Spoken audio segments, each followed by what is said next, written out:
Ternyata menjadi orang benar itu berat. Menjadi orang benar itu nggak mudah. Kita gampang goyah. Karena apa? Melihat situasi. Seakan-akan dipertontonkan situasi yang kontras begitu ya. Apakah sampai saat ini saudara tetap konsisten hidup dalam kebenaran? Atau mulai berpikir, sudahlah. Tidak perlu juga saya sok-sok rohani begitu ya. Ya saya juga bisa seperti mereka. Toh sama saja. Memang mereka kelihatan tidak ada masalah. Tetapi Tuhan memperhatikan dengan sangat cermat dari sorga. Bahwa satu saat nanti orang itu pasti akan tersandung dengan kesalahannya. Saudara, hari ini diingatkan kepada kita. Jangan tiru kelakuan orang yang jahat. Jangan ditiru. Karena pada akhirnya Tuhan akan mengadili. Tuhan akan menghakimi orang-orang yang melakukan kejahatan. Semakin kita melihat banyak keganjilan. Semakin kita melihat banyak kecurangan. Hal-hal yang mungkin membuat kita ini sia-sia semuanya. Putus asa semuanya. Justru kita harus apa? Semakin dekat kepada Tuhan. Tetap konsisten menjadi orang benar. Memang menjadi orang benar itu berat.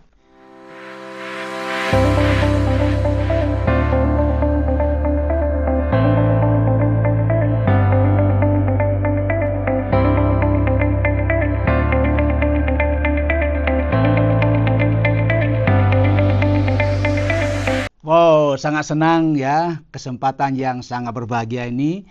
Kita masih bersama-sama diberikan kesempatan, diberikan waktu untuk kita belajar kebenaran firman Tuhan.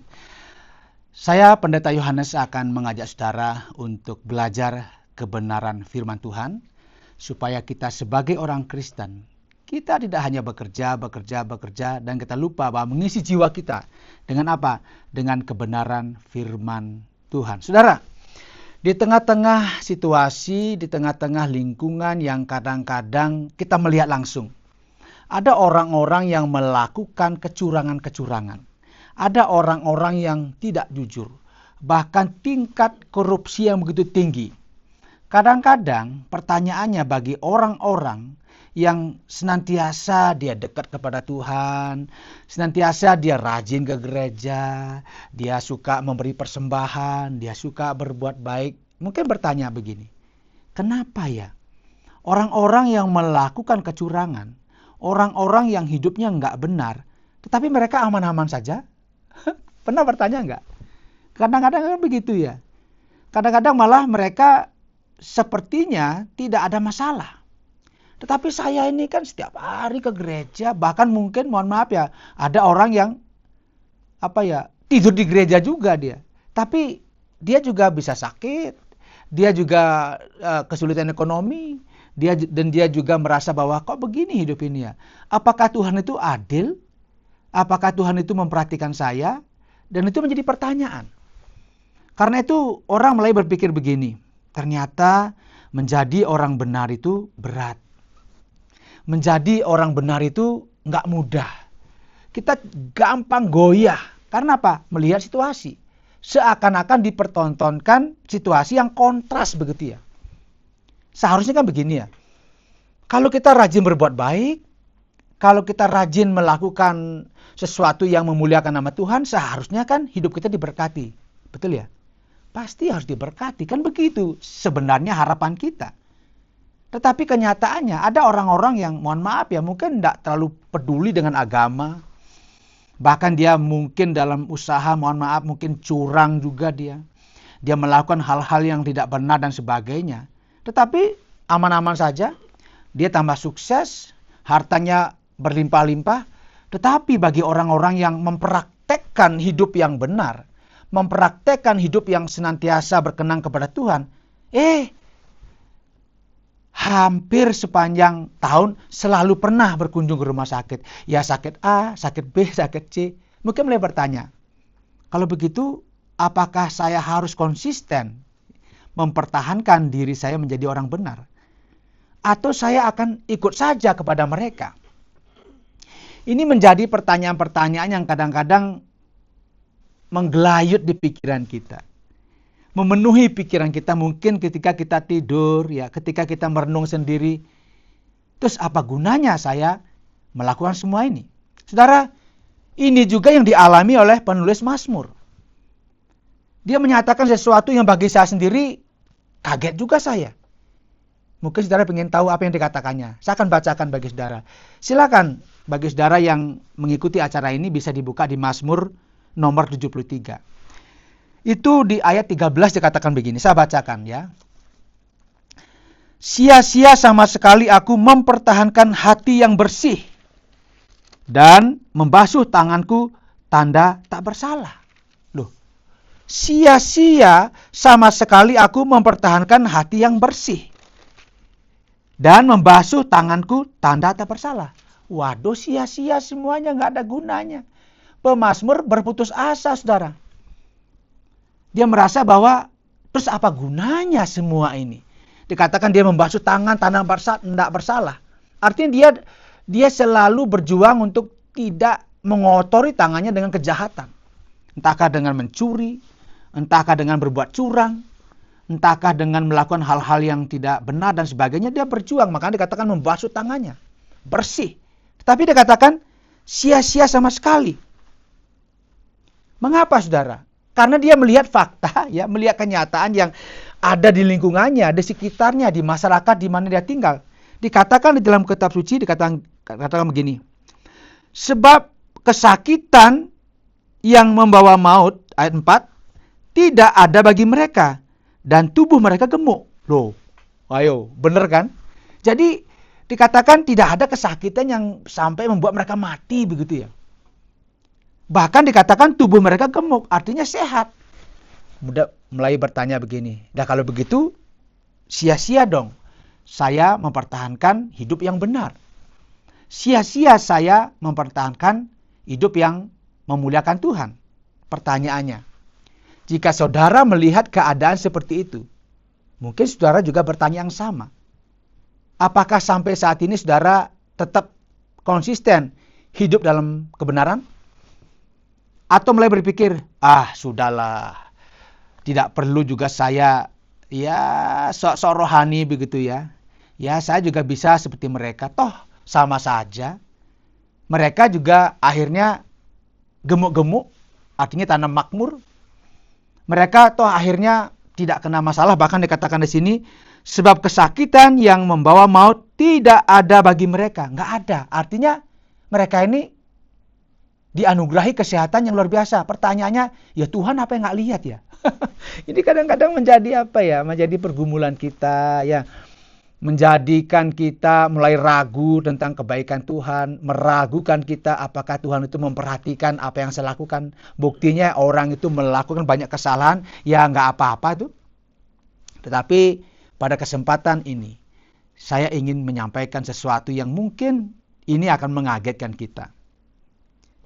Sebab apa, saudara? Karena Tuhan di dalam kitab suci itu mengatakan bahwa orang-orang seperti itu dikatakan dia ditempatkan di tempat-tempat yang licin. Mereka akan terpleset dan akhirnya binasa. Artinya memang mereka kelihatan tidak ada masalah. Tetapi Tuhan memperhatikan dengan sangat cermat dari sorga bahwa satu saat nanti orang itu pasti akan tersandung dengan kesalahannya. Saudara, ada kata bijak yang mengatakan begini, kejahatan akan selalu menghancurkan dirinya sendiri. Apabila kita berbuat jahat, jadi kejahatan itu sendiri akan menghancurkan dirinya sendiri. Artinya, cepat atau lambat, orang yang senang melakukan kecurangan, orang yang senang, katakanlah, dia tidak mau berpikir tentang bagaimana dia melayani Tuhan, bagaimana dia berkenan kepada Tuhan. Tuhan katakan bahwa satu kali saat, dia akan menerima semua upahnya. Hanya saja kita diminta sebagai orang yang percaya, sabar. Sabar. Kemudian mungkin kita mulai berpikir, Pak Pendeta, kalau begitu apa yang harus saya buat? Apakah saya ikut mereka? Atau saya, ya sudahlah, saya ini jadi orang Kristen, ya yang penting saya ke gereja, yang penting saya beri persembahan, ya sudah, saya nggak terlalu juga mau belajar tentang firman Tuhan dan sebagainya. Tapi coba perhatikan apa yang Alkitab katakan. Di ayat yang ke-28. Silahkan saudara bisa cek. Dikatakan begini, tetapi aku suka dekat pada Allah. Lagi sekali, tetapi aku suka dekat pada Allah. Ini kontras yang diberikan. Memang mereka ini melakukan semua kecurangan, mereka melakukan semua hal-hal yang ya bagi kita merasa kok bisa begini. Bahkan sebelumnya pemazmur dia merasa apa? Sia-sia saya mempertahankan hidup yang bersih. Sia-sia saya mencuci tangan, tanda tak bersalah. Itu pertama dia mulai putus asa. Ya mungkin ada di antara saudara yang saat ini mungkin putus asa ya. Misalnya punya anak begitu ya. Dia sudah belajar dengan sedemikian rupa, dia belajar untuk masuk perguruan tinggi. Ada yang, mohon maaf ya, pakai joki itu ya. Pakai joki, dia lulus, dia masuk misalnya. Kalau nggak ketahuan, dia masuk itu. Dia merasa, loh saya udah berjuang kok saya nggak masuk. Wah kalau begitu ya sudah, untuk apa saya belajar keras? Saudara, hari ini diingatkan kepada kita. Jangan tiru kelakuan orang yang jahat, jangan ditiru. Karena pada akhirnya Tuhan akan mengadili. Tuhan akan menghakimi orang-orang yang melakukan kejahatan. Mari kita ingat apa yang dikatakan oleh pemazmur. Dikatakan begini, tetapi aku suka dekat pada Allah. Kita diajak ketika melihat keadaan yang mungkin kita rasa kita mulai cemburu, kita mulai iri hati, kita diingatkan. Mari saya dan saudara ikuti pemazmur di sini. Tetapi aku suka dekat pada Allah. Semakin kita melihat banyak keganjilan, semakin kita melihat banyak kecurangan, hal-hal yang mungkin membuat kita ini sia-sia semuanya, putus asa semuanya, justru kita harus apa? Semakin dekat kepada Tuhan. Semakin kita berharap kepada Tuhan. Karena apa? Tuhan itu memandang dari sorga. Dia melihat semua perilaku kita secara detail. Karena dia adalah Allah yang Maha Tahu. Hanya saja kita ini nggak sabaran begitu ya. Kita yang kadang-kadang pinginnya ya kalau mereka curang ya dihukumlah Tuhan. Jangan dibiarkan ya kan. Dan ini tentunya menjadi perenungan bagi kita. Karena kadang-kadang situasi di sekitar kita yang seperti dikatakan tadi. Ya mereka ini kadang-kadang nggak mengalami kesakitan. Mereka sukses secara materi. Mereka hidup bergelimbang harta.